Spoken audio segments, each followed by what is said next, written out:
శ్రీకృష్ణ పరమాత్ముడు ద్వాపర యుగములో కృష్ణ పరమాత్ముడుగా వచ్చి స్వయం భగవాన్ కృష్ణస్తు గోమాతని సేవించి 5 లక్షల దూడల్ని బలరామకృష్ణులు గోవర్ధనగిరి చుట్టూ తీసుకెళ్ళి మేత మేపేవాళ్ళు. ఆ విధంగా గోవుల్ని మించిన ధర్మం లేదని భగవంతుడు చేశాడు. గోవు అంటే దుర్గామాత, పార్వతీమాత, అందుకే కృష్ణుడు సహోదరి. గోమాతలో 5 రకాలు ఉంటాయి: మజ్జిగ, పెరుగు, నెయ్యి, ఆవు మయం, ఆవు పంచకం. ఈ 5 పనికొస్తాయి, ఇంక దేనికి పనికిరావు. అది గోమయం అంటే. అటువంటి ఈ గోమాత కృష్ణ పరమాత్ముడు ఈ గోవుల్ని కాసి ధర్మ సంస్థాపన చేశాడు.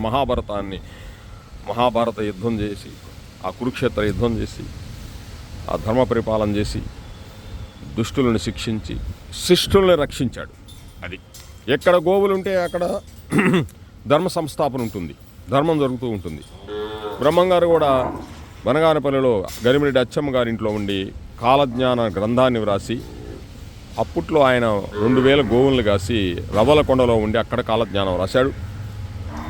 కాలజ్ఞానం పేరుతో ధర్మ సంస్థాపన చేస్తూ ఉన్నాడు. కృష్ణుడికి బ్రహ్మంగారికి తేడా లేదు, ఒక్కడే. అందుకోసం ఎక్కడ గోవులు ఉంటే అక్కడ దైవ నిలయం. ఆ విధంగా మనకి రేవూరులో కూడా చక్కగా గోవులు ఉన్నాయి. జనార్దన్ రెడ్డి మన తమ్ముడు గోవులను పెట్టాడు. చక్కగా గోవు మధ్యలో ఉండి చక్కగా అందరూ కోలాటం చేస్తూ ఉన్నారు. ఎంత ఆనందంగా ఉంటుందని చూసేవాళ్ళకి, ఎంత ప్రేమ అండి. ఈ విధంగా గోవులు చూడండి ఎన్ని ఉన్నాయో. మరి మన రేవూరులో కూడా మన తమ్ముడు గోవులను పెట్టి ఎంతో ఆనందం. ఎవరు చేస్తారండి ఈ రోజులు? ఒక్క గోవు ఉంటే చాలు 33 కోట్ల దేవతలు మన ఇంట్లో ఉన్నాడు. ఒక్క గోవుకు ఒక అరటిపండు పెడితే 33 కోట్ల దేవతలు ఆనందిస్తారు. అటువంటిది మన తమ్ముడు జనార్దన్ రెడ్డి చక్కగా చేస్తూ ఉన్నాడు. మన తమ్ముడు ఆధ్యాత్మిక తమ్ముడు. ఆ రాధాకృష్ణులు ఆయనకి వేళలా కాపాడాలని నేను కోరుకుంటున్నా. ఈ గోశాలలో ఉండి నేను చెప్తూ ఉన్నా. గాంధీ గారు కూడా గోశాలలో ఉండి హరే కృష్ణ హరే రామ నామం చేసేవాడు. చూడండి గోవులు ఎంత శక్తి ఉందో. రాత్రి అదే చూసా, గోవు మధ్యలో ఉంటే అందరూ కోలాటం చేస్తున్నారు.